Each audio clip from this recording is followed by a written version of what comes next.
Hello student, welcome to centre for ambition. Geography की series में आपका स्वागत है।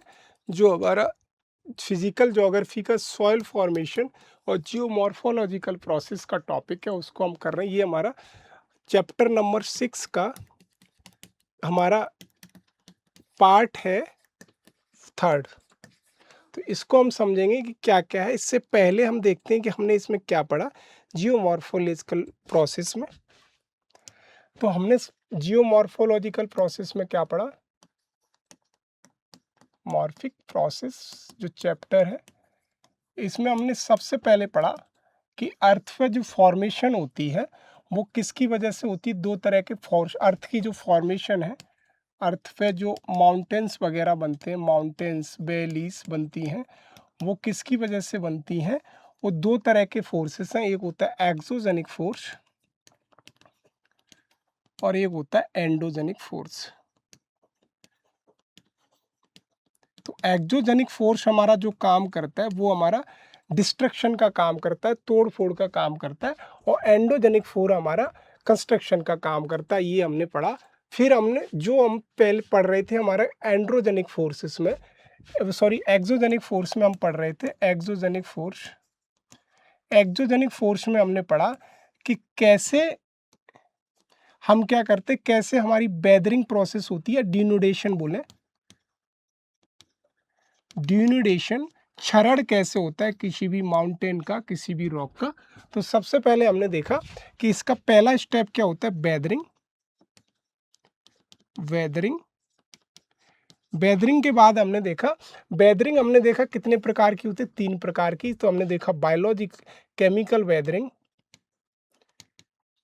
वेदरिंग, और फिर हमने देखा दूसरा, हमने देखा केमिकल वेदरिंग के बाद हमने देखा मैकेनिकल या फिजिकल वेदरिंग।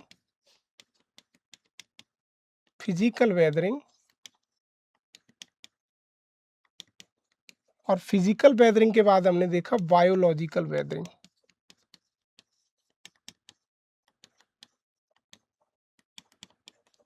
ये सारी चीजें हमने पढ़ी, बायोलॉजिकल वेदरिंग, फिजिकल वेदरिंग। तो इनमें भी हमने सब टाइप पढ़े, केमिकल वेदरिंग में ऑक्सीडेशन, रिडक्शन, कार्बोनेशन, हाइड्रेशन पढ़ा हमने। फिजिकल वेदरिंग में भी पढ़ा, बायोलॉजिकल वेदरिंग में सब टाइप पढ़ा। अब हमारा दूसरा जो पार्ट आता है किसका, डिनोडेशन का दूसरा पार्ट हमारा आता है क्या, मास मूवमेंट या मास ट्रांसपोर्टेशन। Mass movement. तो मास मूवमेंट आज का हमारा टॉपिक है। तो सबसे पहले अगर मैं बात करूं, ये आगे सबसे पहले हमने पढ़ा एंडोजेनिक फोर्सेस क्या कर रहा है, फॉर्मेशन, रॉक फॉर्मेशन कर रहा है, formation of rock, why a force is called endogenic force. Rock का जिसके द्वारा फॉर्मेशन हुआ उसको मैं बोल रहा हूँ क्या, मेरा एंडोजेनिक फोर्स। रॉक की मेरी सबसे पहले अर्थ की फॉर्मेशन। फिर जो एक्सोजेनिक फोर्स है मेरा, एक्सोजेनिक फोर्स, जिससे मेरा क्या हो रहा है, डिस्ट्रक्शन हो रहा है। ये मेन डिस्ट्रक्शन मतलब तोड़ फोड़ हो रही है। उसमें डिस्ट्रक्शन में हमने डिनोडेशन पढ़ा। डिनोडेशन में सबसे पहले पढ़ा वेदरिंग होगी, फिर मास मूवमेंट होगी, और फिर हमारे लास्ट में होगी इरोजन।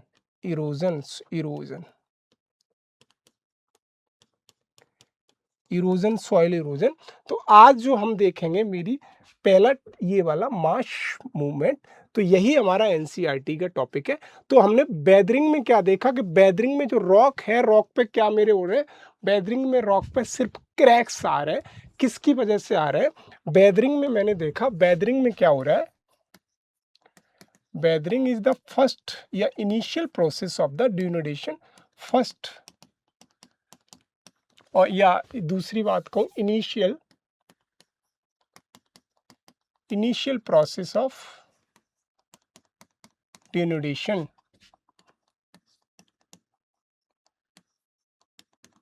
मेरी क्षय या अपक्षय की, या कहूँ सीधा कटाव की पहली प्रोसेस है, जिसमें क्या होता है कि वेदरिंग में मेरी केमिकल की वजह से, कोई भी केमिकल वेदरिंग हो सकती है, फिजिकल वेदरिंग हो सकती है, फिजिकल फोर्सेस की वजह से, बायोलॉजिकल वेदरिंग हो सकती है बायोलॉजिकल फोर्सेस की वजह से, जैसे केमिकल, अगर मेरा वहाँ पे एसिडिक रेन हो गई उसकी वजह से हो सकता है, या रॉक में ऑलरेडी सल्फेट्स और क्या नाम है साल्ट वगैरह प्रेजेंट है रॉक में, तो जैसे ही उस रॉक पे पानी आएगा तो वहाँ से केमिकल रिएक्शन हो जाएगी, या रॉक का कांटेक्ट विद द किसी भी कार्बोनेशन से होगा, वहाँ से टूट जाएगी अगर कैल्शियम रिलेटेड रॉक है तो। और फिजिकल वेदरिंग में हुआ कि टेम्परेचर की वजह से, temperature, wind, rainfall, temperature, wind, rainfall के चेंजेस की वजह से रॉक का जो ब्रेक डाउन होता है, उसको मैं क्या बोल रहा हूँ, उसको मैं बोल रहा हूँ फिजिकल वेदरिंग। ये समझ में आ रहा है। केमिकल वेदरिंग का सीधा सा मतलब है कि कोई भी केमिकल चेंज हो रहा है, chemical changes in the rock. Chemical rock में अगर कोई केमिकल चेंजेस हो रहा है, किसकी वजह से हो रहा है, केमिकल एसिड रेन की वजह से हो गया, एसिड रेन हो गया, हाइड्रेशन का मतलब पानी में हाइड्रेशन वगैरह हो गया, बहुत सारी कार्बोनेशन और ऑक्सीडेशन रिडक्शन की वजह से भी हो सकता है। बायोलॉजिकल वेदरिंग का मेरा सीधा सा मतलब है कि बायोलॉजिकल वेदरिंग का मतलब कि कोई भी टर्मिनेट्स हो गए, टर्मिनेट्स या कहूँ इंसेक्ट्स हो गए, अगर वो सेडिमेंट्री रॉक है तो सेडिमेंट्री रॉक है तो उसको इंसेक्ट आराम से तोड़ देंगे। जैसे आपने भी देखा होगा जो रॉक में सेडिमेंट्स होते हैं, अगर उनमें कीड़े पड़ जाए, टर्मिनेट्स हो जाए या वगैरह इंसेक्ट्स हो जाए तो रॉक को तोड़ देते हैं। या फिर मान लीजिए कि रॉक की सरफेस पे कोई भी प्लांट उग जाए तो धीरे धीरे वो क्या करेगा, रॉक को क्रैक कर देगा, रॉक की सरफेस को क्रैक कर देगा।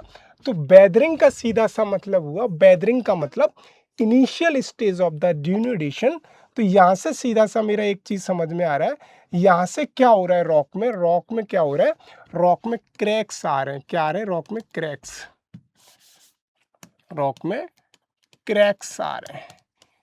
क्रैक्स किसकी वजह, केमिकल, फिजिकल, बायोलॉजिकल की वजह से आते हैं। तो पहला स्टेज मेरा हो रहा है क्या, वेदरिंग।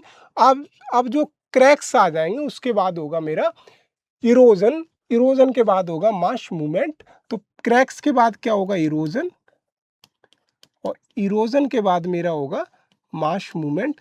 तो पहले इसमें एनसीईआरटी में मास मूवमेंट या मास ट्रांसपोर्टेशन पहले दे दिया है, तो हम वो पढ़ लेते हैं, मास ट्रांसपोर्टेशन। तो ये सारी चीज़ें हमने पढ़ी। अब तक हमने जो समराइज किया उसको, केमिकल वेदरिंग हमने पढ़ा, फिजिकल वेदरिंग पढ़ा, बायोलॉजिकल वेदरिंग पढ़ा, हमने क्रैक्स कैसे पढ़े वो हमने पढ़ा। तो वही एनसीईआरटी में हमारा टॉपिक है मास मूवमेंट या मास मूवमेंट का ये सीधा सा टॉपिक है। मास मूवमेंट का मतलब कि रॉक कैसे टूटने के बाद, इरोजन होने के बाद कैसे धीरे से एकदम से धड़ल्ले से नीचे गिर गई, वही हमें सब पढ़ना। ये देखो यहाँ पे क्या है, जो आपको ये दिख रहे हैं, तो यहाँ से एक चीज समझ में आ रही है, यहाँ पे सीधे बड़े बड़े चट्टाने की चट्टाने एकदम से नीचे आके गिर गई। तो इसको मैं क्या बोल रहा हूँ, मास मूवमेंट। ये मास मूवमेंट किसकी वजह से हो रहा है, ये मास मूवमेंट किसकी वजह से हो रहा है, इसमें सबसे बड़ा रोल प्ले किसने किया है, ग्रेविटी, गुरुत्वाकर्षण बल ने सबसे बड़ा रोल प्ले किया है, उसकी वजह से मास मूवमेंट हो रहा है। यहाँ पे विंड का इतना रोल नहीं है, यहाँ पे टेम्परेचर का भी इतना रोल नहीं है, यहाँ पे दूसरे शब्दों में कहूँ रेनफॉल का भी, विंड का, रेनफॉल का और टेम्परेचर का इतना बड़ा रोल नहीं है। सबसे बड़ा रोल किसका है, ग्रेविटी का। तो मास मूवमेंट में सबसे बड़ा रोल प्ले कौन करता है, ग्रेविटी। तो ये डिपेंड किस पे करता है मास मूवमेंट, स्लोप रॉक की कैसी है उसको समझने के लिए एक चीज और समझनी चाहिए। देखो मास मूवमेंट इतने तरीके से हो सकता है, कैसे हो सकता है, या तो एकदम से उसका फ्लो हो जाए कि जैसे ओरिजिनल शेप में थी यहाँ पे कोई रॉक, और उसका क्या है, ग्रेविटी नीचे की तरफ लगी तो पूरी रॉक आदि टूट के ही नीचे की तरफ आ गई, तो फ्लो ऑफ द रॉक हो सकता है। या फिर सीधा सा कि रॉक में पहले से क्रैक्स थे, और कुछ रॉक में क्या है ना कि क्रैक से आने से क्या हुआ, रॉक कमज़ोर हो गई, डिसइंटीग्रेट हो गई, तो वो रॉक एकदम धड़ाम सीधे नीचे की तरफ आके गिरी, उसको बोल रहा हूँ मैं टॉपल। और अगर दूसरा है कि रॉक सीधे ओरिजिनल पोजीशन में थी, उसमें वेदरिंग की वजह से क्रैक हुए, इरोजन की वजह से रॉक क्या लूज हो गई और वो पूरी रॉक नीचे की तरफ आके खिसक के सीधी सी तरफ स्लोप पे चली आई, उसको बोला मैंने स्लम्प। तो यहाँ पे क्या है, रॉक खिसक रही है, सीधा सा मतलब है। और यहाँ पे क्या देखो, ये बारह ओरिजिनल पोजीशन में थी रॉक, लेकिन क्या है ना कि रॉक टूटी थी, स्लोप ज़्यादा थी, तो वो आधी रॉक नीचे की तरफ खिंचाई, इसको बोला हूँ स्लाइड। और यहाँ पे जो हो रहा है कि यहाँ पे रॉक सीधा सा मुझे दिख रही है कि ये मेरी रॉक कैसी है, ये मेरी रॉक अगर बात करूँ, ये मेरी रॉक सीधा सा यहाँ थी, ये वाली पार्शली, ये वाली यहाँ पे थी, ये रॉक पार्शली कवर्ड यहाँ पे सीधी चली आई। और फिर क्या हुआ कि ये कोई नहीं, यहाँ पे रॉक थी और वो सीधा सा नीचे आके गिरी, इसको मैं बोल रहा हूँ फॉल। तो यही रॉक का नेचर मुझे समझ में आ रहा है क्या, कि मेरी मेरी मास मूवमेंट कितने तरीके से हो सकता है, इसको मैं बोलूँगा क्रीप। एक तरह धीरे धीरे स्लो मूवमेंट होगा, यहाँ पे एकदम से मूवमेंट नहीं होगा, स्लो मूवमेंट। क्रीपिंग एक रॉक की स्लोप उतनी ज़्यादा नहीं है, वो स्लोप उतनी ज़्यादा नहीं, उसकी वजह से रॉक क्या है, धीरे धीरे बोल रही है। इस प्रोसेस को मैं बोल रहा हूँ क्रीप मूवमेंट। ये समझ में आ रहा है। तो मेरी जो मास मूवमेंट है वो कितने तरीके से हो सकता है, कितने तरीके से पॉसिबल है, जो इस एग्जाम्पल से मैं समझ रहा हूँ। मास मूवमेंट रॉक का कितने तरीके से हो सकता है। मास मूवमेंट मेरा हो सकता है, फ्लो हो सकता है कि वहाँ पे ओरिजिनल पोजीशन में रॉक थी, स्लोप थी, ग्रेविटी यहाँ पे लगी और वो सीधा रॉक आधी टूट के नीचे की तरफ आ गई। ये थोड़ा मड़ी एरिया में भी हो सकता है, मड़ एरिया में भी हो सकता है रॉक का, जहाँ पे थोड़ा सा भी पानी अगर मिल जाए। यहाँ पे क्या है कि रॉक थोड़ी हार्ड थी, तो यहाँ पे वेदरिंग की वजह से रॉक में थोड़ी सी क्रैक्स आए, इरोजन भी हुआ और वो रॉक क्या है ना कि धीरे धीरे धीरे क्या हो, कमजोर हो गई और वो धीरे सीधी नीचे को आके एक के ऊपर एक के ऊपर बाउल्डर गिरे, उसको बोला टॉपल।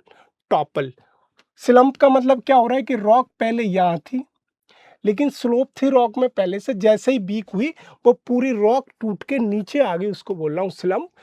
और ये सीधा स्लाइड में सीधा है कि रॉक पूरी थी, उसमें क्रैक थे, आधी रॉक्स धीरे से स्लाइड कर गई। तो इसमें एक चीज बहुत है, स्लोप स्लोप का रोल सबसे बड़ा है और मेरा किसका, ग्रेविटी का रोल सबसे बड़ा है। ये चीज़ें मुझे समझनी है कि इन सारी प्रोसेस में, चाहे वो स्लीप हो रही हो, चाहे वो फ्लो हो रही हो, चाहे वो टॉपल हो रही, चाहे वो स्लम्प हो रही हो, चाहे वो स्लाइड हो रही हो, चाहे वो क्रीप हो रही या फॉल हो रही हो, इसमें ग्रेविटी का रोल सबसे बड़ा है और स्लोप का रोल सबसे बड़ा है। वही मास मूवमेंट मुझे समझ में आता है, ये भी हम आगे देखेंगे।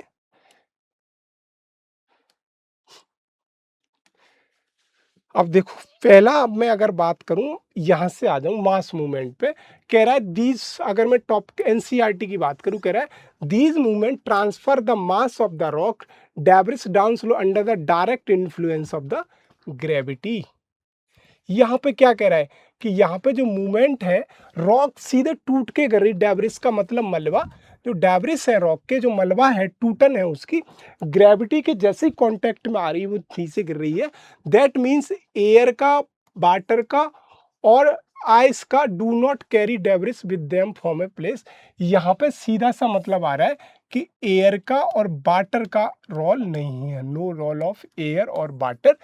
सीधा सा है कि दैट मीन्स एयर वाटर और ice do not carry debris with them from place to place, but on the other hand the debris may carry with it air water और ice. The movement of mass may range from slow to rapid affecting shallow deep column of the material include the. देखो कौन कौन सा, यहाँ से सीधा सा paragraph में कह रहा है, इस पैराग्राफ में, कि जो मेरे नीचे की तरफ आ रही है उसमें ग्रेविटी का सबसे बड़ा रोल है, एयर का कोई रोल नहीं है, वाटर का कोई रोल नहीं है। फिर कह रहा है कि ये दो तरीके से हो सकता है मेरा मूवमेंट, कैसे, स्लो भी हो सकता है और रैपिड बहुत ज़्यादा हो सकता है। वो डिपेंड किस पर करता है कि सैलो और डीप कॉलम किसका, रॉक का है, कि रॉक का सीधा सा मतलब स्लोप कैसा है रॉक का। स्लोप पे डिपेंड करता है कि रॉक फास्ट जाएगी या स्लो जाएगी, या स्लो जाएगी या फास्ट जाएगी, स्लो जाएगी या फास्ट टूटने के बाद रैपिड। ये चीज़ समझ में आ रही है यहाँ से। फिर कह रहा है कि column of material include creep, जो मैंने पढ़ा, क्रीप, फ्लो, स्लाइड, फॉल। कितने? 4 तरीके के इसने बताए। क्रीप, क्या क्या बताया? 4 तरीके के ये मूवमेंट। क्रीप, पहला क्रीप, पहला, दूसरा slide, fall, creep, creep, flow, slide, fall, और लास्ट में आया मेरा फ्लो। तो एनसीईआरटी 4 तरीके के बता रही है। क्या? 4 तरीके के मास मूवमेंट बताई। पहला क्रीप होगा, स्लाइड होगा, फॉल होगा, फ्लो होगा। ग्रेविटी जैसे इन पे लगेगी उनके अनुसार होगा। Gravity the product of weathering, so weathering is not a prerequisite for mass movement through its aid mass movement. Mass movement are very active over weathering. Mass movement weathering में एक्टिव होते हैं, slope rather than unweather material. इसमें main slope किसका है? Role का। तो इससे सीधा सा मुझे इसमें अगर मैं बात करूं मास मूवमेंट के इस वाले पैराग्राफ में, इसमें सीधी सी कह रहा है कि अगर कहीं पे भी मास मूवमेंट हो रहा है तो उसमें सबसे बड़ा रोल प्ले होता है उसको का ग्रेविटी का। ये चीज समझनी है मुझे। सीधा सा मतलब एनसीईआरटी लिख सकती है कि एयर का, वाटर का रोल होता है? नहीं, कोई रोल नहीं होता उसमें। कोई रोल एयर वाटर का नहीं होता। अगर यूपीएससी क्वेश्चन पूछे, पहली चीज। और फिर उसने पूछा कि जो डिपेंड करता है कि कितना सैलो स्लोप है, कितना बेहतर। दूसरा क्या होता है? स्लोप पे भी डिपेंड करती है कि हमारी मास मूवमेंट कैसा होगा, कि जो हमारे मलबा है वो कितनी स्पीड से आएगा, क्या होगा। और ये हमारा कितने तरीके का होता है? ये हमारा क्रीप भी हो सकता है, फ्लो भी हो सकता है, स्लाइड भी हो सकता है, फॉल भी हो सकता है। जैसा कि हमने देखा, क्या है वो उसमें एसेक्ट्रा लिखा है, इसलिए जैसे फ्लो हो रहा है। फिर वही कि फ्लो हो सकता है, टॉपल भी हो सकता है, क्रीप भी हो सकता है। ये सारी चीजें हमने देखी कि ये किस पर डिपेंड करता है। ये 2 चीज पर डिपेंड करता है, स्लोप पे डिपेंड करता है और प्लस ग्रेविटी पे डिपेंड करता है कि कैसे मास मूवमेंट होगा। तो यहाँ से फ्लो कर रहा है एकदम से रॉक, पहले ड्यू टू द वेदरिंग टूटी है, और टूटने के बाद किया, एक समय के बाद जैसे ही रॉक कमजोर हुई, सीधे एकदम नीचे की तरफ मूव कर गई, तो उसको बोला मैंने flow. Flow of the rock suddenly. और फिर मैंने बोला टॉपल को अगर मैं कह रहा हूं तो टॉपल का मतलब रॉक है, हार्ड रॉक है। मान लीजिए ग्रेनाइट की रॉक है, या मान लीजिए कि ये मेरी प्राइमरी रॉक है, सीधा सा मतलब वोल्केनो रॉक है। तो इस पर क्या है कि इस पर किसी तरीके से वेदरिंग हो गई, चाहे केमिकल, बायोलॉजिकल, फिजिकल, और रॉक मेरी पार्ट में टूटी है। तो रॉक एक के ऊपर रॉक एक, जब पहाड़ी एरिया में जाएंगे तो ऐसे आपको मिलते हैं, उस प्रोसेस को बोलते हैं टॉपलिंग। तो वही सारी चीज़ें हैं इसमें। स्लम्प कैसे हो रही है और स्लाइड कैसे हो रही, क्रीप, क्रीप मेरी ये वाली क्रीप ऐसे हो रही है कि रॉक पहले से उसकी स्लोप उतनी ज़्यादा नहीं थी, हल्की सी स्लोप थी। रॉक धीरे धीरे कमज़ोर हुई, कमज़ोर होने के बाद क्या, धीरे धीरे धीरे धीरे वो मूव कर गई। उस प्रोसेस को बोला मैंने क्रॉप। और ये मेरा फाल। फाल तो सबको पता है कि रॉक का ऊपर से एक सीधा सा, अगर मान लीजिए मैं छत से पत्थर फेंक रहा हूँ तो वो फाल की प्रोसेस में आता है। तो रॉक यहाँ लगी हुई थी, कहीं वो किसी तरह टूट के नीचे को गिरी, उसको बोला मैंने फाल। ये चीजें एनसीईआरटी लिख रही है। यही सारी चीजें यहाँ तक मुझे समझ में आ रही हैं कि slope rather than the unweathered material. फिर कह रही है mass movement are aided by gravity. Gravity सबसे बड़ा रोल प्रो करती है इसमें, वो सबसे बड़ी सहायता करती है। No geographical geomorphic agent like running water, glacier, wind waves and current participate in the process of mass movement. ये वाला यूपीएससी अगर क्वेश्चन इस एरिया से पूछेगा तो ये लिख सकता है कि क्या क्या नहीं करता है, सीधा सा कि लाइक रनिंग वाटर। कौन कौन से जियोमॉर्फिक प्रोसेस में, मास मूवमेंट में वाटर का कोई रोल नहीं है, ग्लेशियर्स का कोई रोल नहीं, विंड की वेव्स का कोई नहीं है, और कोई भी इस प्रोसेस में मास मूवमेंट में ये सारी चीजें कौन कौन नहीं करता है, वाटर। वाटर का कोई रोल प्ले नहीं है मास मूवमेंट में। और वाटर के बाद कह रहा है ग्लेशियर्स, ग्लेशियर में जो मास मूवमेंट होता है उनमें कोई भी विंड का और वेव्स का कोई रोल प्ले नहीं है। और कोई भी पार्टिकल्स का करंट पार्टिसिपेशन की इसमें कोई मास मूवमेंट नहीं है। ये वाली लाइन बहुत ज़्यादा इम्पोर्टेंट है। यूपीएससी आएगा तो यहीं से स्टेटमेंट उठा के रख देगा, कंफ्यूज कर देगा। अगर नहीं सोचोगे तो आप दिमाग में एक बार भर भी लोगे ना, फिर भी गलत करके आ जाओगे। तो इस लाइन को बहुत बार पढ़ना। फिर कह रहा है that means mass movement do not come under erosion. देखो, इस कह रहा है कि इसका मतलब ये हुआ, इरोजन में, इरोजन अगर कहीं होता है, अगर किसी भी एरिया में इरोजन होगा, तो मैं कह रहा हूँ इरोजन किसके बाद होता है? पहले होगा वेदरिंग, वेदरिंग होगा, वेदरिंग के बाद इरोजन होगा। तो वही कह रहा है कि ये मास मूवमेंट में कोई भी इरोजन का रोल नहीं है। क्यों नहीं है? कि जो इरोजन होता है वो विंड से भी हो सकता है, वेव से भी हो सकता है, और दूसरी बात कहूँ, रेनफॉल भी इरोजन करके ले जा सकती है, वाटर भी इरोजन करके ले जा सकता है। ये प्रोसेस है, लेकिन ये सारी प्रोसेस मास मूवमेंट में नहीं हो रही है। मास मूवमेंट के ये सीधे कह रहे हैं, मास मूवमेंट के ये डिटर्मिनाइंग फैक्टर है नहीं, डिटरमाइन ही नहीं कर रहे, इनका कोई रोल नहीं है। तो सीधा कह रहा है यहाँ से कि जो मास मूवमेंट हो रहा है उसमें इरोजन का कोई भी रोल नहीं है। ये सीधा है। ये सीधा किसकी वजह से हो रहा है? ये सीधा हो रहा है ग्रेविटी की वजह से। एनसीईआरटी की ये लाइन बहुत इंपॉर्टेंट है, बार बार पढ़ने लायक लाइन है ये वाली 3-4। क्यों? यहीं से बोलेगा that means mass movement do not come under erosion through though there is a shift of material from one place to another. तो यहाँ पे एक बार उन्होंने लिख दिया क्या? Gravity, that is gravity. सिर्फ ये किसकी वजह से हो रहा है? ये ग्रेविटी की वजह से हो रहा है।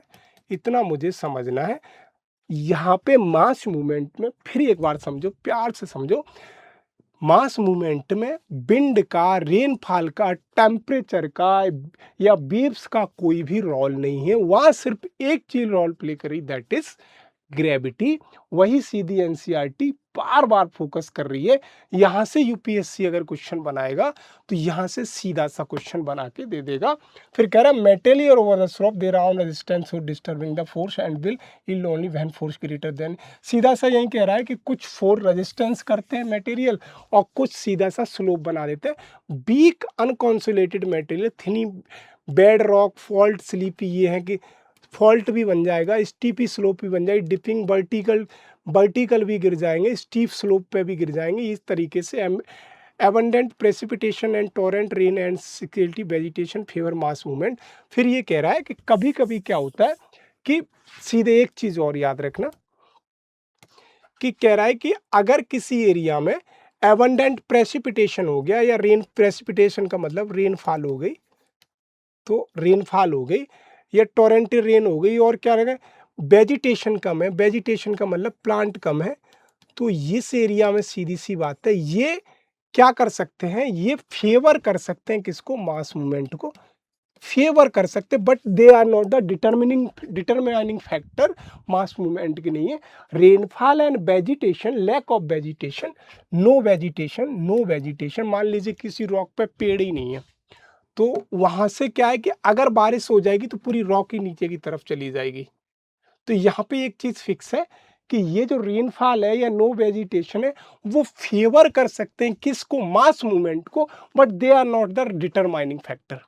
समझ में आ रहा है कि ये डिटरमाइनिंग फैक्टर डिटरमाइन नहीं कर रहे हैं कि मास मूवमेंट होगा या नहीं होगा, बट दे आर द, क्या है ये सिर्फ क्या है? ये सिर्फ मैं मानो दे आर फेवर। कोई चीज अगर जा रही थी उसको इन्होंने थोड़ा सा धक्का दे दिया।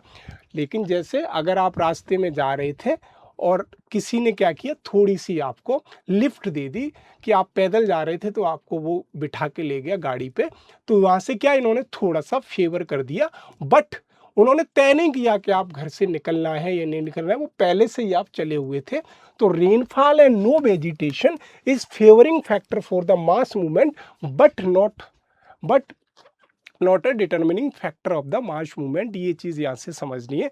रेनफॉल हो गया, ये सादा क्या है, फेवर कर देंगे, एडिड कर देंगे, वही चीज़ है एनसीईआरटी कह रही। तो ये लाइन बहुत इंपॉर्टेंट है। फिर कह रहा है several activities causing preside mass, they are removal of support of from below material above through natural and artificial means, increase gradient and height of slope, overload through addition material naturally और artificial overloading the due heavy rainfall. यहाँ से सीधा सा एक चीज़ समझो, ये कह रहा है कि रॉक में अगर कहीं पे भी मास मूवमेंट हो रहा है तो क्या क्या कारण हो सकते हैं। क्या कह रहा है, removal from below of the material, support हमने रिमूव कर दी। पहला कि कोई रॉक थी, रॉक की सपोर्ट ही हटा दी हमने, रॉक सपोर्ट हमने हटा दी, पहला चीज, पहला। दूसरा ये कह रहा है कि रॉक की सपोर्ट हटाने के बाद क्या, removal support below the material above through natural और आर्टिफिशियल मींस ग्रेडियंट हमने इंक्रीज कर दिया। ग्रेडियंट का मतलब स्लोप इंक्रीज कर दी। कैसे अभी समझेंगे, स्लोप इंक्रीज बढ़ा दी रॉक की। तीसरा ये कह रहा है कि overloading due to heavy rainfall, और ये कह रहा है overloading through addition manage naturally by the, और ओवरलोडिंग हमने कर लिया। ओवरलोडिंग कैसे हो सकती है वो भी हम समझेंगे। और फिर हमने कह दिया कि चौथा कह रहा है हैवी रेनफॉल से ओवरलोडिंग हो गए, ओवरलोडिंग। तो इसको ऐसे समझो कि अगर रॉक सपोर्ट ही हटा दिया हमने, जैसे इसमें अगर कोई मैप है तो मैं समझाने की कोशिश कर रहा हूं।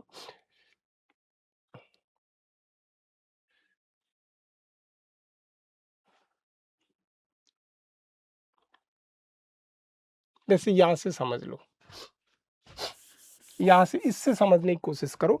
इस एरिया में क्या है, ये वाला रॉक का कोई सपोर्ट नहीं है, तो ये वाली रॉक कभी भी टूट के यहाँ से गिर सकती है।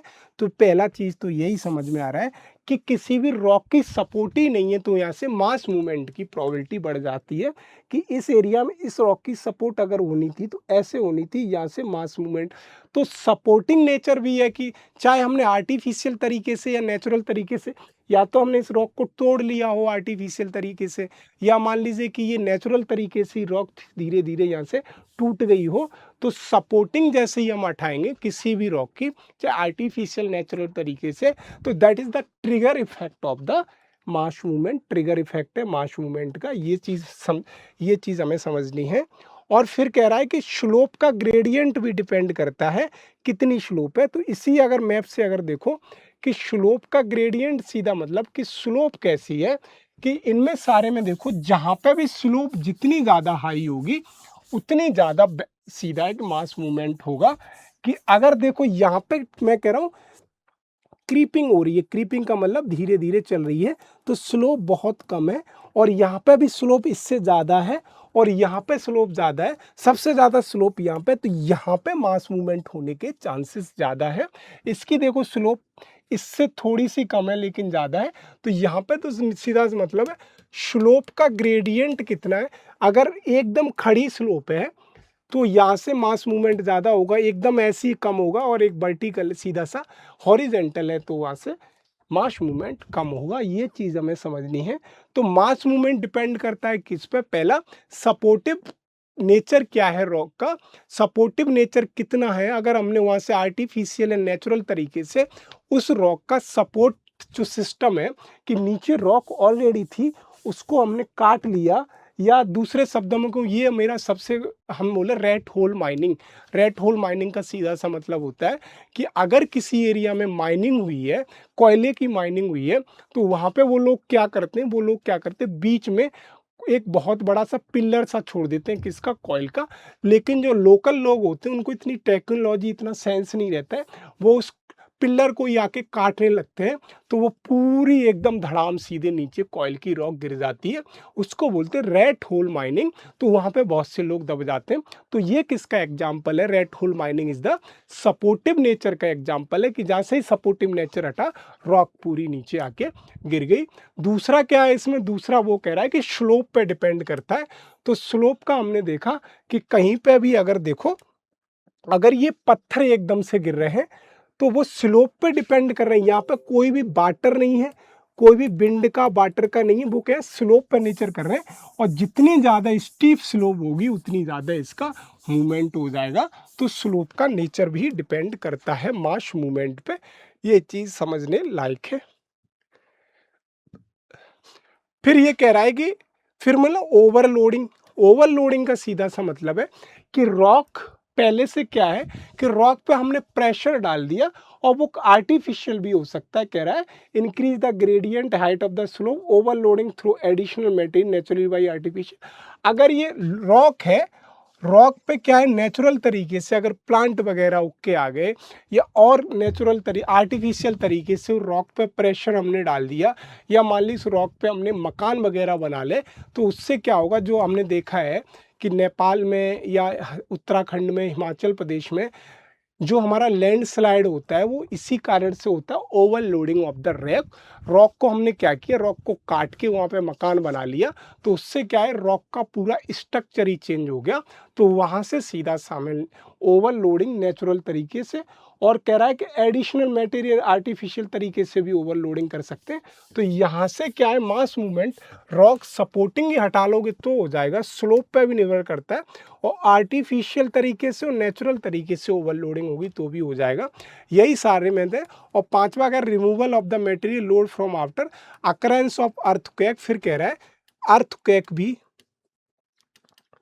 अगर किसी एरिया में अर्थक्वेक आया तो भी वहाँ पे सीधा सा हो सकता है कि वो सारी क्या है कि अगर मान लीजिए कि ये अर्थ है और यहाँ पे अर्थक्वेक आ गया तो वाइब्रेट जैसी होगी, तो रॉक में क्या हो जाएंगे, ड्यू टू द अर्थक्वेक की वेव से रॉक टूट जाएगी। टूटने के बाद क्या है, ग्रेविटी के अनुसार वो नीचे की तरफ गिरेगी, तो रॉक की वजह से भी मास मूवमेंट हो जाएगा अर्थक्वेक की वजह से। और excessive natural seepage heavy drown of water from the lake reservoir, ये सारी चीजें हैं। Heaves heaving up to soil due to frost growth and other cause. Heaves समझो, यहाँ हीव्स लिखा है, हीव्स का मतलब क्या है, हीव्स का मतलब ऐसे समझो कि ये हीव्स लिखा है कि हीव्स क्या होता है, वो इसमें अगर मैप होगा, ये वाला डायग्राम देखो, ये वाले डायग्राम में क्या हो रहा है कि ये सॉइल है किसी भी रॉक की, तो यहाँ क्या हुआ कि थोड़ी सी रेनफॉल होगी और इसकी स्लोप इतनी ज़्यादा है कि धड़ाम सीधे नीचे आ जाएगी। वही है कि हीव्स का सीधा सा मतलब हुआ कि कोई भी रॉक है किसी भी लैंड की, सॉइल का नेचर है कि सॉइल थोड़ा मड़ में चेंज हुई, वो सीधी सी नीचे आ जाएगी। उसको ट्रिगर किसने कर दिया, उसको रेनफॉल ने ट्रिगर कर दिया। ये सीधा हीव्स का समझ में आ रहा है यहाँ से कि हीव्स क्या होता है। तो वही कह रहा है heaves, heaving is the soil due to frost growth and other cause. Flow and slide are three form of movement.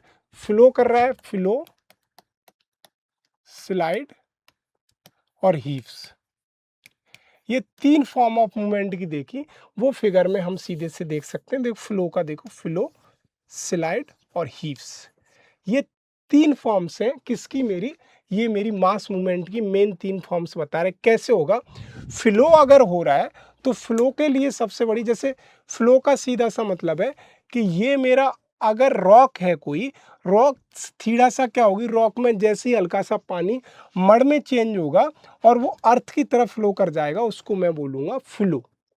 और मेरा अगर ड्राई रॉक है तो ड्राई रॉक मेरी स्लोप, अगर रॉक छूट ड्राई है तो वो मेरी रॉक की स्लोप पे डिपेंड करेगी, वो भी टूट जाएगी।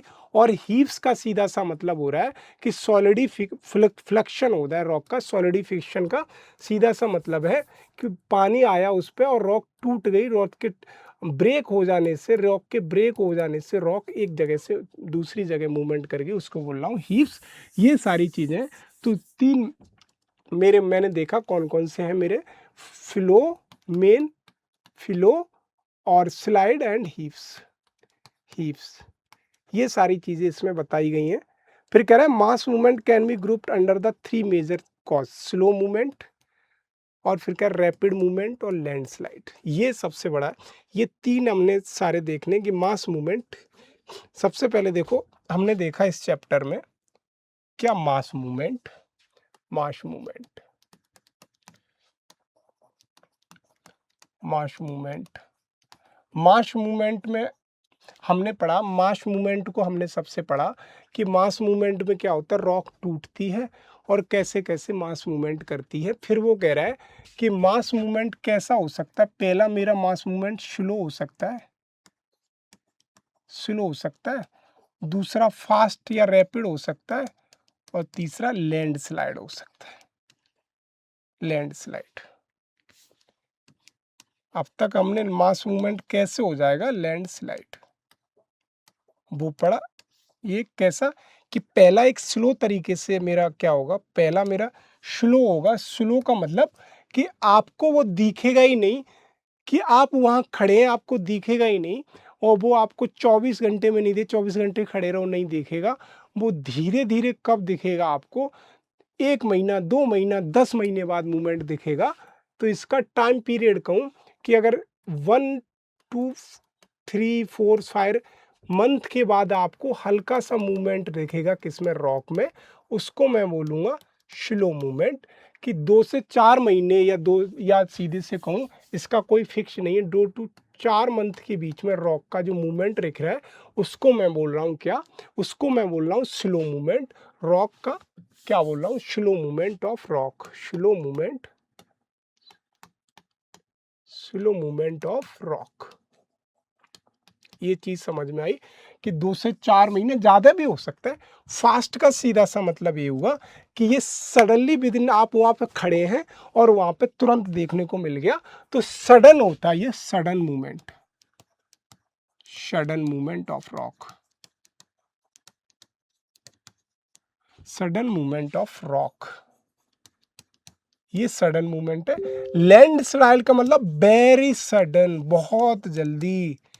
लैंडस्लाइड इंतजार नहीं करती है, बस थोड़ा सा अंतर क्या है, फास्ट मूवमेंट का रॉक का कैसे हुआ, फास्ट मूवमेंट का सडन मूवमेंट हो रहा है, और धीरे सा लैंडस्लाइड तो बहुत ज्यादा फास्ट मूवमेंट कर जाए, very sudden movement of rock या debris, of rock debris. Rock का जो मलबा है, रॉक डेब्रिस, रॉक का जो मलबा है मास मूवमेंट में स्लो करेगा, फास्ट करेगा, लैंडस्लाइड करेगा। ये 3 तरीके से हमें पढ़ना है। एग्जाम्पल अगर देखो, देखो क्या देखना है मुझे, सबसे पहले देखो कि अगर, इसमें दिए भी नहीं है, इससे समझ लो थोड़ी देर के लिए। ये जो रॉक है इसकी स्लोप क्या है कि ये धीरे धीरे मूव करेगी, धीरे धीरे मूव करेगी, आपको दिखेगी नहीं। तो ये क्या है, ये आप अगर यहाँ पे 12 घंटे खड़े रहें, 24 घंटे खड़े रहें, नहीं दिखेगी। लेकिन आपको देखा होगा 2 4 5 महीने बाद जाओगे तब ये आपको दिखेगी कि ये तो मूवमेंट कर गई। तो इसको बोल रहा हूँ slow movement of, slow movement of rock, slow movement of rock. Mass movement rock का हो रहा है, या डेब्रिस ऑफ द रॉक का स्लो मूवमेंट हो रहा है। तो यहां से स्लो मूवमेंट समझ में आ रहा है।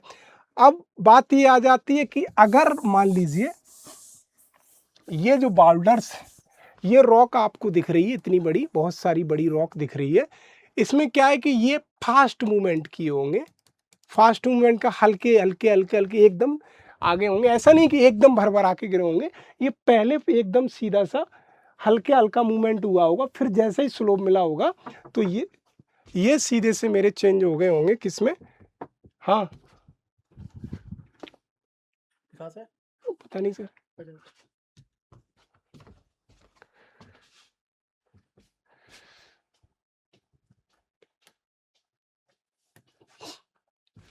तो ये मेरे सीधे से चेंज हो गए होंगे किसमें, ये मेरा सीधा फास्ट मूवमेंट रॉक का हुआ होगा, फास्ट मूवमेंट रॉक का हुआ होगा।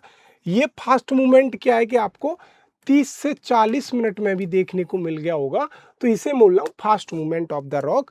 लेकिन लेकिन लेकिन यही चीज़ अगर यहाँ पे देखो, यहाँ पे ये तो सीधा कटा हुआ है। अगर लैंडस्लाइड वाला अगर यहाँ पे अगर कहीं पे भी आ जाए, लैंडस्लाइड वाला कोई भी मैप इसमें डाला नहीं है, यहाँ से देख लो, ये जो मेरी लैंडस्लाइड हुई है, ये वाली लैंडस्लाइड हुई है, ये वाली। तो यहाँ पे एक चीज़ समझ में आ रही है लैंडस्लाइड से कि ये जो पहले आपको ऐसी दिखी होगी, लेकिन जैसे विदिन सेकंड या विदिन मिनट में ये सीधा सा नीचे चली गई होगी, तो इसको बोल रहा हूँ लैंडस्लाइड। यहाँ से लैंडस्लाइड, लैंडस्लाइड ये यहाँ से देखने को मिलेगी। तो वही कह रहा है पूरे चैप्टर में हमें ये चीज़ पढ़नी है, क्या पढ़नी है मुझे कि कैसे मास मूवमेंट हो रहा है। 3 तरीके मेन है मास मूवमेंट में, स्लो मूवमेंट, फास्ट मूवमेंट और लैंडस्लाइड। यही हमारे 3 है। थोड़ा-सा ये मेरा मेंस का सीधा-सा टॉपिक है, लैंडस्लाइड आ जाता है मेरा सीधा-सा मेंस का टॉपिक है। यहाँ से हम समझ लें लैंडस्लाइड मेंस का टॉपिक कैसे है। मेंस का टॉपिक है मेरा कैसे, ये मेरा डिजास्टर मैनेजमेंट का टॉपिक है लैंडस्लाइड। कभी-कभी ज्योग्राफी में भी पूछ लेता है, तो इसको हम थोड़ा-सा अच्छे से पढ़ने की कोशिश करेंगे। अब आते हैं अपने स्लो मूवमेंट। तो इसने कहा है कि कैसे रॉक को कर सकती है, पहला स्लो मूवमेंट कर सकती है, रैपिड या फास्ट मूवमेंट या लैंडस्लाइड कर सकती है। तो पहला इसे कह रहा है कि स्लो मूवमेंट। स्लो मूवमेंट का मतलब creep is one type of under this category. पहला क्या है स्लो मूवमेंट में, स्लो मूवमेंट में पहला कह रहा है क्रीपिंग। क्रीपिंग का मतलब धीरे धीरे धीरे धीरे क्रीप। पहला स्लो मूवमेंट में पहला कहेगा स्लो मूवमेंट कैसे हो रहा है, स्लो में पहला कह रहा है क्रीप या क्रीपिंग। क्रीप कह रहा है creep is one of the type under this category which can occur moderately steep soil covered slope.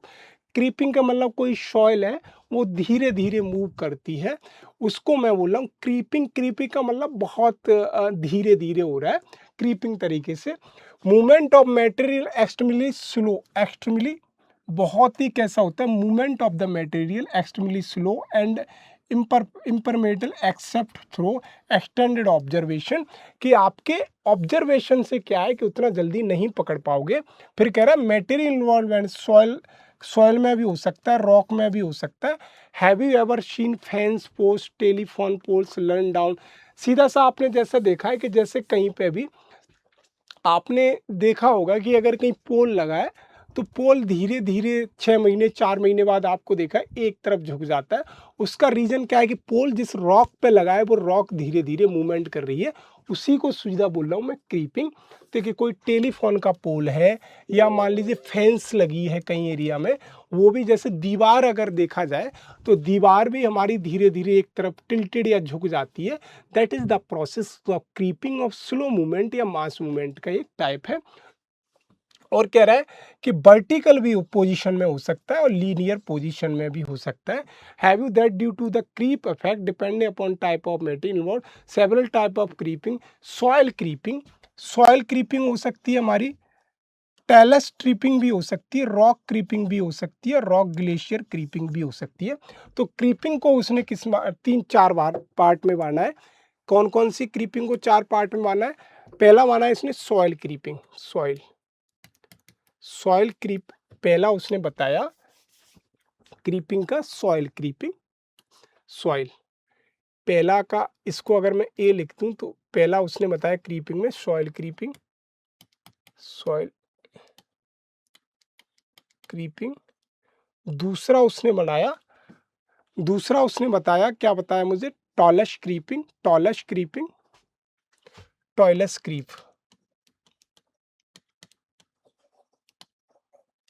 टॉलस creep. और तीसरा बताया रॉक क्रीप, चौथा रॉक क्रीप।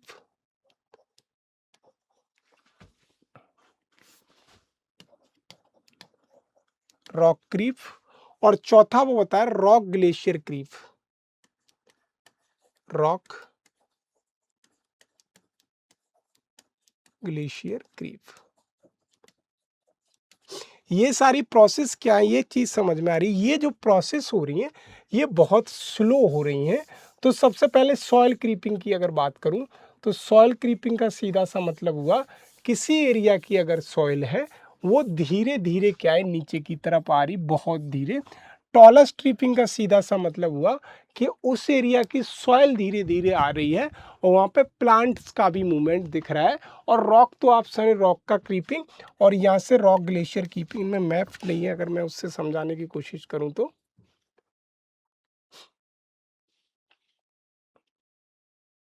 इनमें कोई भी मैप नहीं है। तो यहाँ से सिर्फ यही समझ लो सॉइल क्रीपिंग कैसे होती है। और मेरा सॉइल क्रीपिंग का सीधा मतलब किसी एरिया में सॉइल है वो धीरे धीरे बहुत स्लो मूवमेंट कर रही है, वो आपको दिखेगी सीधा सा कि 2 महीने बाद, 3 महीने बाद दिखती है, उसको बोलता हूँ सॉइल क्रीपिंग। टॉलस क्रीपिंग का उसके साथ वेजिटेशन का भी मूवमेंट होता है, या दूसरे शब्दों में उस पे जो भी प्लांट वगैरह होते हैं उनका। और रॉक क्रीपिंग का रॉक धीरे-धीरे मूवमेंट करती है। रॉक ग्लेशियर क्रीपिंग का मतलब यही कि ग्लेशियर की भी रॉक कर जाती है। ये सारी चीज़ें समझ में आ रही हैं वहाँ से। क्रीपिंग मैंने क्या-क्या पढ़ी है? क्रीपिंग में मतलब सॉइल क्रीप भी हो सकती है, टेलस क्रीप, रॉक क्रीप और ग्लेशियर क्रीप भी हो सकती है। जैसे this group solidification which involve slow down slope of soil mines fine grain rock debris, वही सारी चीजें सॉलिडिफिकेशन द्वारा। This process is common quite in most temperature area, जहाँ पे गीला सा या टेम्परेचर सीधा नमी वगैरह रहेगी, टेम्परेट रीजन होगा। ये ज़्यादातर क्रीपिंग टेम्परेट रीजन या फ्रोजन रीजन में मुझे दिखाई देती है। जैसे फ्रोजन रीजन में मुझे दिखाई ग्लेशियर, और टेम्परेट रीजन में मुझे दिखाई देता है अपनी रॉक का और उसका सॉइल का। तो when the upper portion get saturated there is a percolation flowing occur, ये सारी मेरी स्लो मूवमेंट हो जाएगा। ये एनसीईआरटी की सीधी सी लाइन यहाँ से डिफाइन करने। फिर कह रहा है रैपिड मूवमेंट। रैपिड का मतलब fast, fast movement of rock. तो ये फास्ट मूवमेंट क्यों हो रहा है? कह रहा है these movement are mostly prevalent in humid climate, या ह्यूमिड क्लाइमेट में होता है। वो मेरा कहाँ पे हो रहा था? वो मेरा टेम्परेट रीजन में हो रहा था, वो मेरा टेम्परेट रीजन में हो रहा था या ग्लेशियर रीजन में हो रहा था। ये मेरा ह्यूमिड क्लाइमेट रीजन में होता है, जहाँ की स्लोप बहुत ज़्यादा जेंटल और स्टीप स्लोप है, जिसमें क्या होता है water saturated clay and slay earth metal down low angle. और ये करता है कि सीधा सा मतलब इसको बोलता हूँ as not the earth flow. Earth flow का मतलब कि सीधा सा अगर देखा जाए कि ये जो फास्ट मूवमेंट हो गया मेरा, फास्ट मूवमेंट अगर होगा ये वाला, कि यहाँ पे क्या है, ये वाला एरिया, ये वाला एरिया, कि यहाँ पे सीधा सा आ रहा है कि कोई भी रॉक थी, रॉक पे सीधा सा वाटर फ्लो किया, और ये सीधी सी रॉक या डेब्रिस, रॉक के मलबा डेब्रिस सीधा सा टूट के नीचे गिर गया। इसको मैं बोल रहा हूँ क्या? Rapid movement. रैपिड मूवमेंट क्यों? क्योंकि ये सीधा सा ट्रिगर हुआ मेरा, सीधा सा मेरा ट्रिगर हुआ किससे? रेनफॉल या वाटर की वजह से नीचे आके गिर गया, बशर्ते यहाँ पे कोई भी वेजिटेशन नहीं है। क्या? वेजिटेशन नहीं है, कोई भी वेजिटेशन नहीं है, इसलिए एकदम से ये नीचे आके गिर गया। इसको मैं बोल रहा हूँ क्या? इसको मैं बोल रहा हूँ सीधा सा जो मैंने कहा, इसको मैं कह रहा हूँ रैपिड मूवमेंट। इसको मैं बोल रहा हूँ रैपिड मूवमेंट। और इसको दूसरा नाम दिया मैंने क्या? अर्थ फ्लो। अर्थ फ्लो की पहला अर्थ फ्लो मुझे समझना है। अर्थ फ्लो क्या हो रहा है? Quite of in the material slump making step like terrace and leaving accurate scrap and their head accumulate below the toe when slope are steeper even the bedrock especially the sedimentary rock seals deeply। ये कह रहा है, ये कह रहा है earth flow, अर्थ का सीधा सा फ्लो कर रहा है। ये वाले डायग्राम से और बेहतर समझ सकते हैं।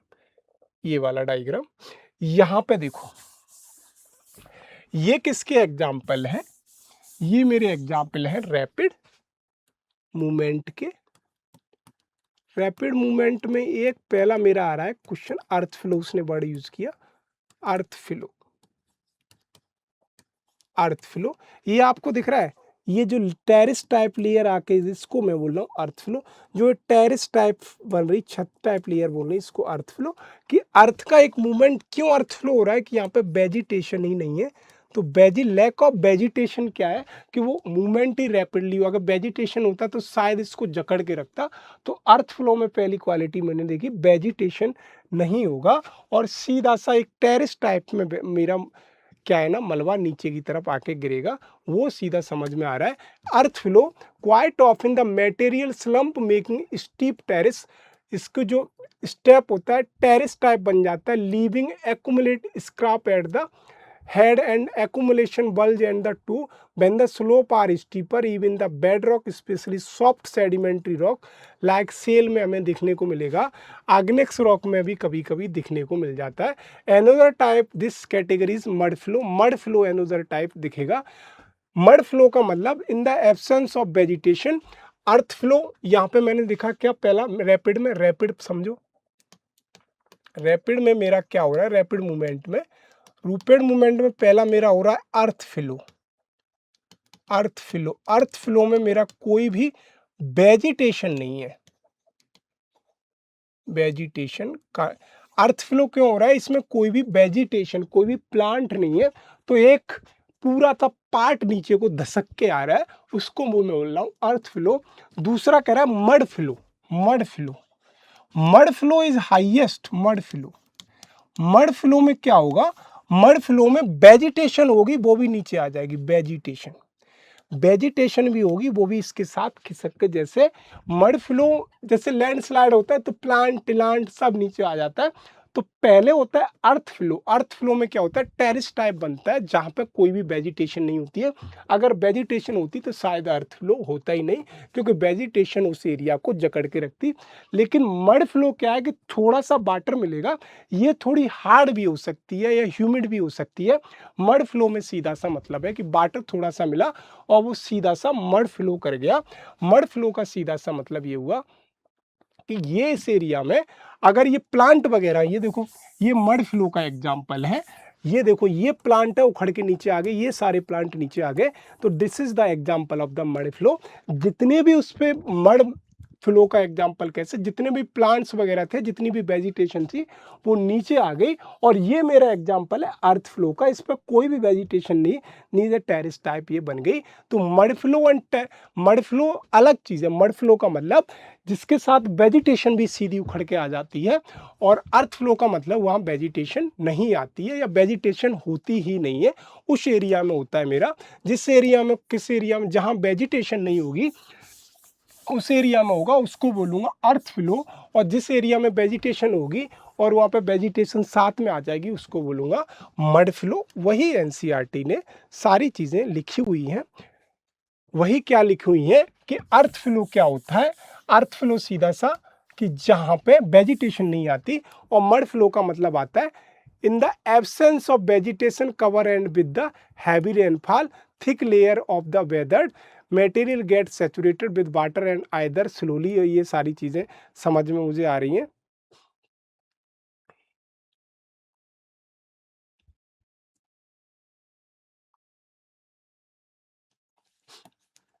सॉरी, इसमें क्या है कि देखो तीन तरह की है, मैं दोबारा से समझाता हूँ आपको।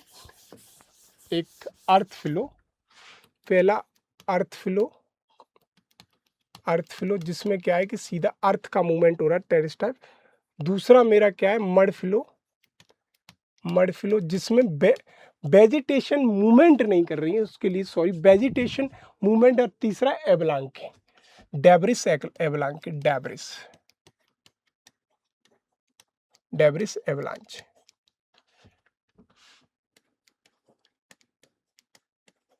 डेब्रिस एवलांके सीधा सा मतलब आ रहा है कि तीन तरीका का मेरा रैपिड मूवमेंट हो रहा है। पहला अर्थ फ्लो, अर्थ फ्लो में सीधा है कि वो हिल स्लाइड पे टेरिस टाइप अर्थ फ्लो हो रहा है।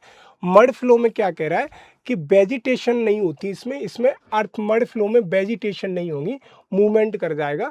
न कि जो मैंने बताया पहले वो थोड़ा सा अलग हो गया था, sorry for that mistake. Mud flow में क्या होगा? वेजिटेशन होगी नहीं, उस एरिया मड फ्लो होगा। और डेब्रिस एवलांके होगा जहाँ पे वेजिटेशन होंगी। ये सीधा सा समझ में मुझे आ रहा है। वही सीधा सा एक चीज समझ में आ गई कि रैपिड मूवमेंट, दोबारा से मैं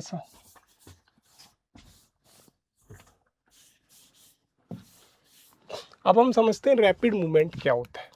रैपिड मूवमेंट ये समझते हैं कि किसी भी, हमने समझा कि मास मूवमेंट, मास मूवमेंट तीन, मास मूवमेंट हमने समझा कि पहले स्लो मूवमेंट होता है, स्लो, फिर हमारा दूसरा आ जाता है रैपिड मूवमेंट,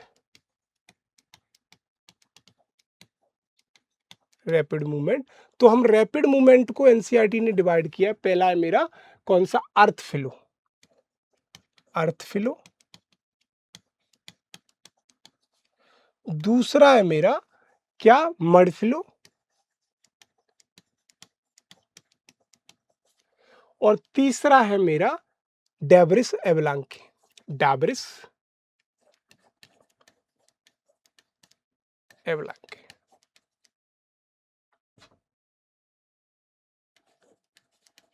डेब्रिस एवलांकी। ये समझो, यहाँ से सीधा सा मुझे समझ में आ रहा है कि जो मेरा रैपिड मूवमेंट हो रहा है किसका, मास मूवमेंट का, वो 3 तरीके से हो सकता है। अर्थ फ्लो हो सकता है, अर्थ फ्लो के बाद मेरा क्या हो सकता है, वो मड मूवमेंट हो सकता है, डेब्रिस मूवमेंट हो सकता है। तो रैपिड में मैंने 3 पढ़ने मुझे। पहला मुझे क्या पढ़ना है, अर्थ फ्लो, पहला मुझे अर्थ फ्लो पढ़ना है, और दूसरा मुझे पढ़ना है क्या, दूसरा मुझे समझना है मड फ्लो, और तीसरा मुझे पढ़ना है डेब्रिस एवलांके। तो सीधा सा मतलब है, इनमें अंतर क्या है। तो अर्थ फ्लो का सीधा सा मतलब हुआ, किसी भी एरिया में अगर मान लो रॉक टूट के आ रही है किसी भी एरिया में, जैसे ये रॉक टेरेस फॉर्म में आ रही है, टेरेस फॉर्म में अगर कोई रॉक टूट के आ रही है, या डेब्रिस आ रहे हैं, डेब्रिस रॉक के, डेब्रिस मलबा अगर टूट के आ रहा है in the form of terrace, उसको मैं बोल रहा हूँ क्या, अर्थ फ्लो। एक अर्थ का छोटा सा पार्ट ही एकदम नीचे को धसक के आ गया, उसको बोला मैंने अर्थ फ्लो। तो यहाँ से सीधी चीज समझिए, अर्थ फ्लो क्या होता है, movement of debris of the rock in the terrace form is called as the earth flow. Terrace की फॉर्म में आ रहे हैं तो यहाँ पर वेजिटेशन भी बहुत कम होती है, पहली चीज ये हो गया। दूसरा मैंने देखा, दूसरा मैं कह रहा हूँ, दूसरा मेरे कहा कि दूसरा मेरा क्या है, mud flow. Mud flow, mud flow, mud flow तो समझो, मड फ्लो समझने के लिए आपको क्या है, मड फ्लो समझने के लिए देखो, मड फ्लो ये हो रहा है कि ये अगर मिट्टी मान लो या रॉक मान लो, रॉक है, इसमें क्या है कि हल्का सा वाटर का थोड़ा सा हुआ, तो धीरे धीरे ये वाटर भी या क्या है, मड के साथ ये धीरे मड सीधा सा ये मूवमेंट कर गया, इसको बोल रहा हूं mud flow. Mud flow, mud flow में क्या होता है, मड फ्लो की पहली क्वालिटी ये है कि इसमें कोई भी वेजिटेशन का मूवमेंट नहीं होता है। वेजिटेशन, या दूसरे शब्द में कहूँ, जो प्लांट वगैरह होते हैं वो मूवमेंट नहीं करते, सिर्फ एक लेयर ऑफ द सॉइल या layer of the rock he movement करती है। तो यहाँ से सीधा समझ में आ रहा है कि यहाँ पे अगर पेड़ खड़े हैं, जैसे मान लीजिए ये पेड़ है, इस एरिया में पेड़ खड़ा रहेगा अपनी जगह, लेकिन सिर्फ layer of the soil he movement करेगी, उसको मैं बोल रहा हूँ mud flow. Layer of the soil movement करेगी, उसको मैं बोलूँगा मड फ्लो। तो यहाँ पे क्या है, वेजिटेशन मूव नहीं कर रही है। लेकिन अगर ये या दूसरा कहूँ, डेब्रिस एवलांके हो रहा है, एवलांचे, तो यहाँ देखो, ये अगर रॉक जैसे ही टूटी, तो रॉक टूटने के बाद अगर इसमें जो भी प्लांट थे वो सारे, या वेजिटेशन थी, सारे रॉक के साथ नीचे आके दशक के नीचे गिर गए, इसको मैंने बोला डेब्रिस एवलांके। यही चीज मुझे एनसीईआरटी समझाने की कोशिश कर रही है कि जो मेरा मास मूवमेंट हो रहा है 3 तरीके से हो रहा है। 3 में पहला उसने कहा, पहला अर्थ मूवमेंट हो रहा है, जहां पे मुझे क्या है, किसी भी टेरेस एरिया में, जहाँ टेरेस टाइप छत टाइप बन रहा है, हिल स्लाइड नोन एज, जहां पे मुझे लो एंगल ऑफ स्लोप दिखे, टेरिस टाइप दिखे, हिल स्लाइड दिखे, सीधा सा बोला this is the earth flow. Mud flow क्या है कि मड फ्लो में क्या है कि यहाँ पे किसी तरह की वेजिटेशन का मूवमेंट नहीं होता, लेकिन थोड़ी सी रेनफॉल होती है, तो मड क्या होता है, हैवी रेनफॉल की वजह से मलबा नीचे की तरफ आ जाता है। लेयर ऑफ द रॉक, या कहूँ debris of the rock, move towards the hill towards the slope की तरफ मूवमेंट करते हैं, उनको मैं क्या बोल रहा हूँ, उसको मैं बोल रहा हूँ mud flow. And the weather gets saturated with water and either slowly rapidly flow down along the definite channel. जो भी वो चैनल है जिस एरिया में स्लोप है, इस एरिया में आ जाते हैं, इसके साथ कोई भी वेजिटेशन या प्लांट वगैरह उखड़ के नहीं आते हैं, दैट इज मड फ्लो। और ये मैंने कहा अर्थ फ्लो का मतलब यहाँ पे प्लांट वगैरह थे ही नहीं, सिर्फ एक अर्थ ही दशक गई, ये चीज़ समझनी है। और फिर कह रहा है when the mud flow emerge out of channel on the piedmont plain they can very destructive. जब प्लेन वगैरह में आता है डिस्ट्रक्टिव हो जाता है, क्यों हो जाता है, रोड पे ब्रिज को भी ये डिस्ट्रक्शन कर देता है, जिसको वोल्कानो इरप्शन भी वगैरह हो जाता है। वोल्कानो इरप्शन कैसे होता है कि अगर वोल्कानो हुआ तो उसका जो मड होगा वो रोड की तरफ भी आ जाए। तो these are the example of mud flow. ये मड फ्लो अगर हैबिट हैबिटेशन एरिया में, जहाँ पे लोग रहते हैं वहाँ पे मड फ्लो आ गया, वहाँ पे भी डिस्ट्रक्शन हो जाएगा। अगर वॉल्कानो कहीं पे भी फट गई तो वॉल्कानो की वजह से जो मड नीचे की तरफ होगा वो भी, क्योंकि वॉल्कानो में मॉइस्चर वगैरह भी रहता है, दूसरे शब्दों में थोड़ा पानी भी रहता है, वाटर का कंटेंट भी रहता है, तो उसकी वजह से भी डिस्ट्रक्शन हो जाएगा। थर्ड टाइप जो हमने बोला एवलांके, डेब्रिस एवलांके, वो कह रहा है विच मोर करस्टबाई द ह्यूमिड रीजन में होता है, जिसमें क्या है, और without vegetation cover and occur in the narrow track और स्टीप स्लोप। ये सीधा है कि बिना वेजिटेशन को ले जाते हैं। Third type of debris which is more characteristic और ह्यूमिड विद और विदाउट वेजिटेशन। यहाँ पे वेजिटेशन भी आ सकती है साथ में और नहीं भी आ सकती, प्रोबेबिलिटी ये ज़्यादा होती है कि वेजिटेशन साथ में उखड़ के आ जाती है। जो हमने समझा कि जहाँ पे अगर रॉक सीधी सी टूट रही है कहीं पे, कि जैसे ये मेरा किसका है, डेब्रिस, ये मेरा एग्जाम्पल है कि यहाँ पे जो जैसे ही रॉक का मलबा नीचे की तरफ आया तो इसको मैं बोल रहा हूँ डेब्रिस एवलांके। डेब्रिस एवलांके क्यों बोला, जो भी प्लांट वगैरह थे वो रॉक के साथ एकदम नीचे से आ गए।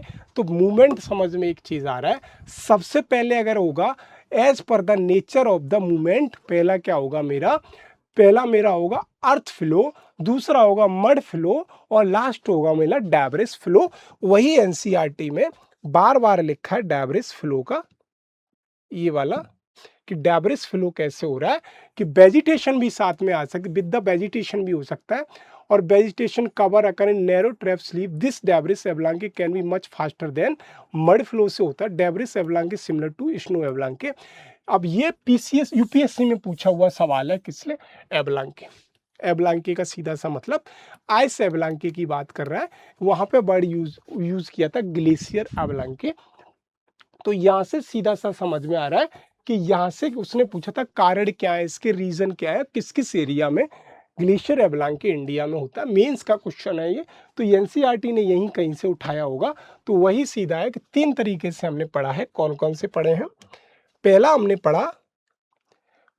पढ़ा क्या, स्लो मूवमेंट, स्लो मूवमेंट पढ़ा हमने, स्लो मूवमेंट पढ़ा, फिर रैपिड मूवमेंट पढ़ा, और रैपिड मूवमेंट के बाद हम पढ़ेंगे अर्थ फ्लो पढ़ा हमने, मड फ्लो पढ़ा। और ये सारी चीज़ें रैपिड मूवमेंट में पहला हमने पढ़ा अर्थ फ्लो, दूसरा मड फ्लो, तीसरा डेब्रिस एवलांके। इसमें कह दिया Andes mountains is South America, is Rockies mountain North America, there are few volcano which is erupted during the, इसके सीधा है कि इसके डेब्रिस का भी फर्क रहता है। ये सारी चीज़ें हमने समझी। अब आता है हमारा लैंडस्लाइड। लैंडस्लाइड क्या क्या हमने पढ़े हैं, कि हमारा जो मास मूवमेंट होता है, अगर देखूं मास मूवमेंट होता है, मास मूवमेंट पहले हमारा कैसा होता है, पहले मैंने बोला पहले वो कैसा हो रहा है, पहले वो हो रहा है स्लो मूवमेंट, स्लो, बहुत स्लो मूवमेंट कर रहा है। दूसरा कह रहा है रैपिड मूवमेंट कर रहा है, और तीसरा हमें पढ़ना है क्या, लैंडस्लाइड। हमने स्लो मूवमेंट के क्रीपिंग पढ़ा, बहुत सारे पढ़े, स्लो मूवमेंट पढ़ा, फिर फास्ट में हमने तीन पढ़े। फास्ट में हमने पढ़ा कि बहुत स्लो मूवमेंट करेगा फास्ट में भी, और फिर हमने पढ़ा वो अर्थ फ्लो पढ़ा, मड फ्लो पढ़ा, और डेब्रिस एवलांके पढ़ा। अब हम पढ़ रहे हैं इसका लैंडस्लाइड क्या होता है।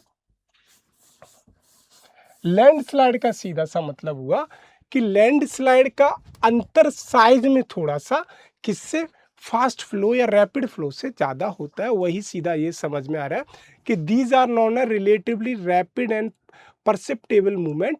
मूवमेंट भी लैंडस्लाइड का ज़्यादा होता है। कैसे रिलेटिवली मूवमेंट ज़्यादा होगा, the material involve in the relatively dry, the size and shape of the detect mass depend on nature of the discontinuous.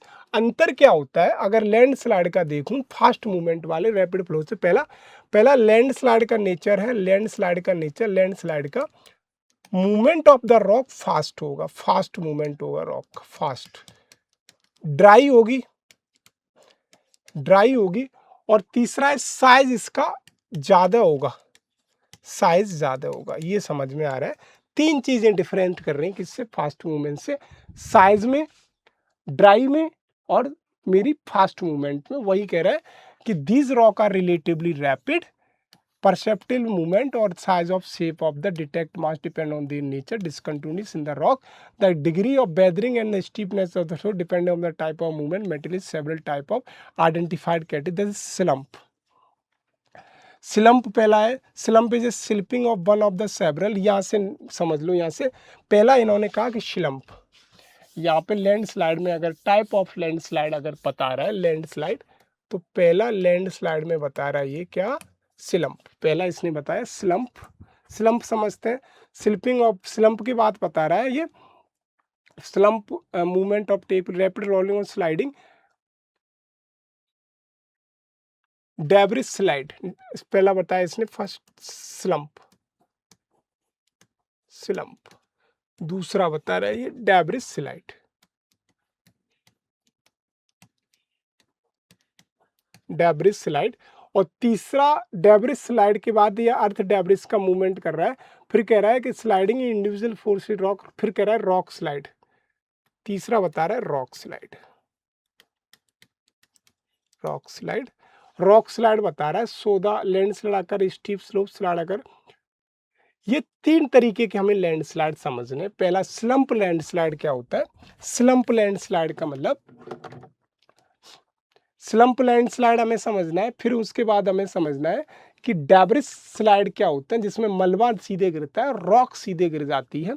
तो अगर हम मैं स्लम्प की बात करूं तो सबसे पहले मैंने समझा लैंडस्लाइड में और रैपिड मूवमेंट में जो वर्सेस रैपिड मूवमेंट में डिफरेंस होता है, वो डिफरेंस किसका होता है रैपिड मूवमेंट में, सबसे बड़ा डिफरेंस किसका होता है। पहला तो लैंडस्लाइड का नेचर ड्राई होता है, ड्राई नेचर होता है और साइज ज़्यादा होता है।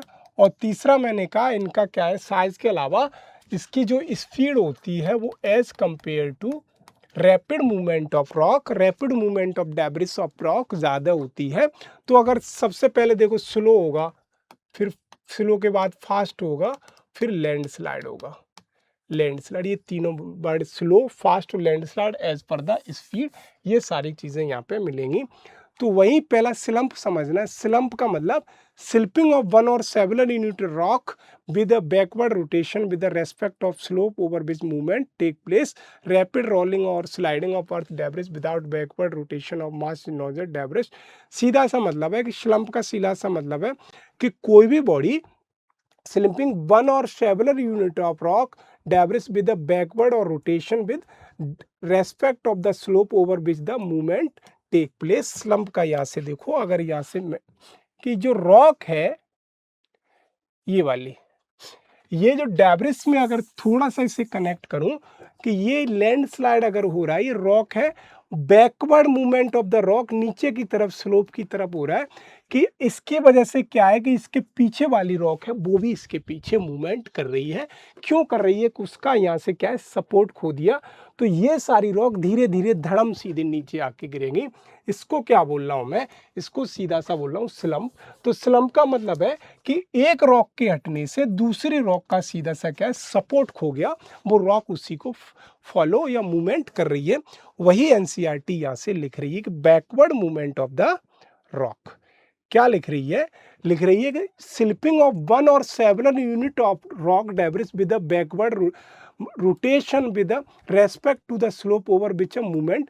क्या कह रही है कि एक रॉक की या ज्यादा रॉक की यूनिट की वजह से बैकवर्ड वाली रॉक का रोटेशन में क्या है कि स्लोप के अनुसार ही मूवमेंट कर जाना स्लम्पिंग कहलाता है। तो एक रॉक की वजह से पीछे वाली रॉक भी धड़ाम सीधे नीचे आ गिरी, उसको बोल रहा हूं मैं स्लम्पिंग। तो स्लम्पिंग का सीधा सा मतलब है। यहाँ पे एक चीज समझ में और समझो क्या, और अगर मैं देखूं, ये देखो ये वाली जो रॉक टूटी है ये भी स्लम्पिंग का एक एग्जाम्पल हो सकती है। क्योंकि अगर ये स्लम्पिंग हो रही है, स्लम्पिंग हो रही है, तो स्लम्पिंग का सीधा सा मतलब है कि ये रॉक ये रॉक ये रॉक एक दूसरे से जुड़ी होंगी, वो सारी टूट के नीचे गिर गई। तो this is the example of the slumping. तो यहाँ पर रॉक का नेचर ड्राई है। तो सबसे बड़ी बात ये हुई कि लैंडस्लाइड में रॉक का नेचर ड्राई होता है और वो डिपेंड किस पे करता है, स्लोप या ग्रेविटी। स्लोप